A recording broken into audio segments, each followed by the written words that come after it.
Well, folks, in today's video we're going to be working on this Life Like Norfolk Southern GP38-2. Picked this locomotive up in that last lot video. You guys should know all about that. If you don't, here's a link to it right there. This one's really cool. I was really happy to find this. So yeah, we're going to just, I'm going to be teaching you guys how to do general maintenance on these old Life Like Pancake Motor style ones. The ones, you know, with just the flat style motor there. And yeah, we're gonna have a lot of fun doing that. So we'll just jump right into it. I'm not even gonna test this or anything. First things first, I just want to show you guys. Life Like did a lot of these. Like there's like so many different paint schemes and stuff. I only have 2 at the moment, but I'm sure I'll have a lot more as time goes on. But anyway, this is the one that needs maintenance, not that other one. So we're going to work on this one today. And, yeah. And don't worry, guys, next restoration we do will be of the Chattanooga. That is coming soon. That's on my to-do list. So yeah, you just remove those 2 screws. Pretty self-explanatory. Then the shell just comes right off. Just set that aside, and here's what you find in pretty much every single Life Like Pancake Motor style engine. I will say this little cutout is a little bit different from my other one, but other than that, it's not much different. But what we're after is the motor. You want to service this motor first. First thing you want to get in here and do is there's actually 2 clips beside the motor. Just dislodge those. Like I said, folks, these engines are really not hard to work on. Just pull that out now. And so what you want to do is, I'm actually going to do this in a slightly different order than usual. I'm actually going to take this off first because this engine actually does run. It just, I think we can do a bit better. So, oh, that's sort of interesting. We've got blue gears in here. I've never seen that on a Life Like. My other one just has regular white gears. I wonder where Life Like did this. But anyway, yeah, what you want to do now is you want to take the wheels out, like the ones that make the locomotive move. You want to remove those. Then what you want to do is you want to remove all these screws on this side. So give me a second. And be careful removing these 2, because if you're not careful, the brush plate will just fly off, and then your spring will go somewhere, and it's not ideal. So yeah, make sure you set this spring somewhere where you won't lose it. I've lost those before. Luckily I managed to find them, but yeah, that was not very good. So anyway, there's this. Then you can just kind of tap the back of it usually. There you go. They both came out. So now just set those by your springs just to keep them out the way. And now we can separate this. Yes, there we go.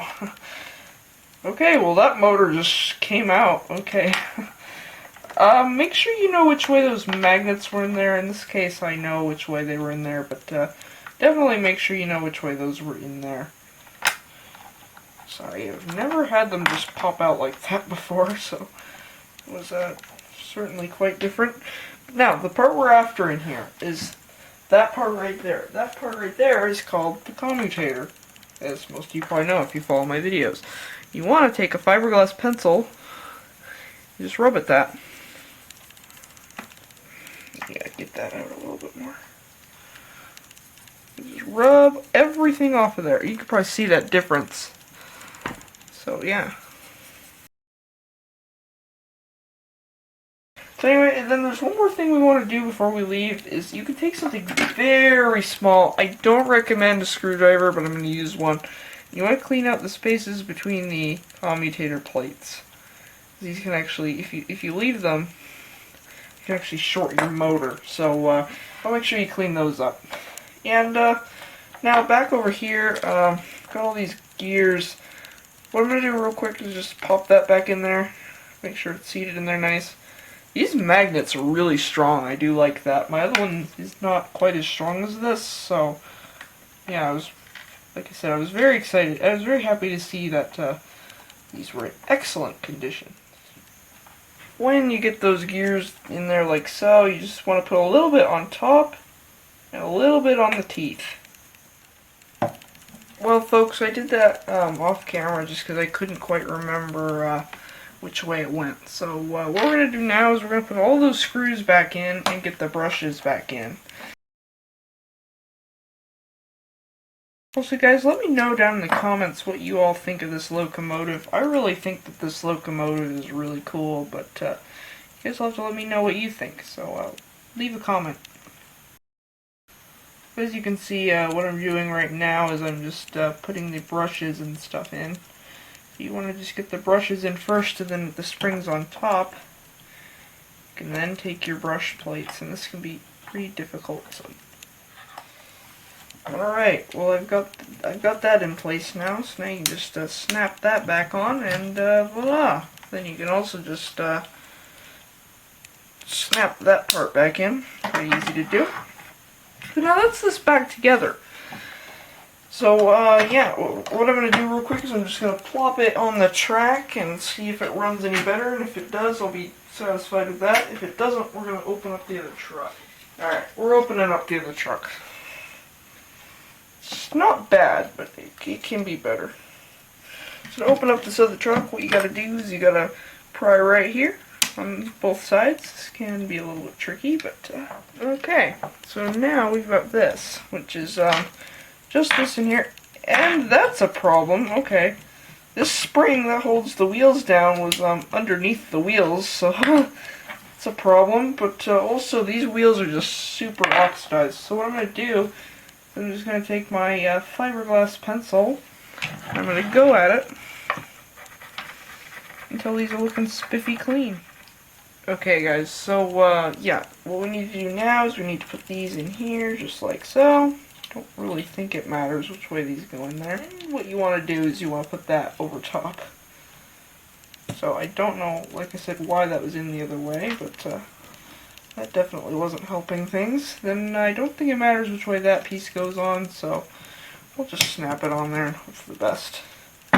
I forgot to put lubricant on that. Well, folks, I think we can officially put the shell back on. Do note that that coupler still isn't perfect. I'm going to have to get a different one, because that one is not made for the Life Like gearbox, but anyway, we can just put these screws back on and then take it over the track.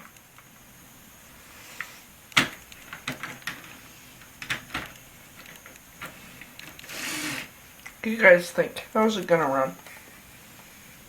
Oh, it kicked up.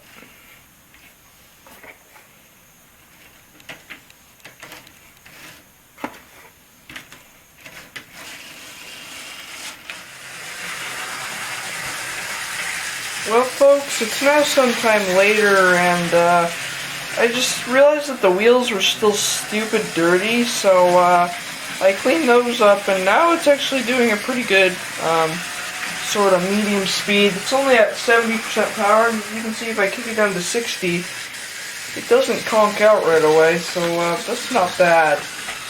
Let me just get it back here. Well, folks, that's going to be it for today's video. I hope you all enjoyed and maybe learned something while you were here. So, yeah, make sure you click that subscribe button if you're new to the channel, and, you know, keep on model railroading, guys. What are you doing if you're not? I'm just kidding. Keep on model railroading. Oh, and also, if you want to see the Chattanooga next episode, this wonderful beauty, hit the like button and maybe leave a comment saying Chattanooga. Just, yeah. Anyway, keep on model railroading.